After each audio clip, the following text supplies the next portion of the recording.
படத்தோடைய டைட்டில் போடும்போது கவனிச்சிங்க அப்படின்னா ஸ்கூல் காலேஜில் யூஸ் பண்ணுற திங்ஸாக தான் இருக்கும். இந்த படத்தோடைய கதை வந்து ஸ்கூல் காலேஜில் இருந்து தான் ஆரம்பிப்பாங்க.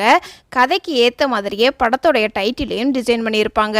படத்தில் ஃபர்ஸ்ட் சீன் நைட்டில் இருந்து தான் ஆரம்பிப்பாங்க. மறுநாள் எலெக்ஷன் இருக்குதுன்னு டயலாக் மூலமாக கன்வே பண்ணி அதனால் போலீஸ் டிபார்ட்மெண்ட்டுக்கு நைட்டு எலெக்ஷன் டியூட்டி போட்டிருப்பாங்க.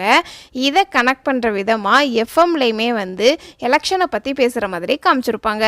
2016 நவம்பர் மாதத்துக்கு மேலே தான் 1000 ரூபாய் நோட்டு வந்து பேன் பண்ணியிருந்தாங்க. இந்த ஒரு சீனில் 1000 ரூபாய் நோட்டை எடுத்து போலீஸ்க்கு லஞ்சமாக கொடுப்பாரு. படத்தோடைய கதை வந்து 2016 காலகட்டத்தில் தான் நடக்கும்.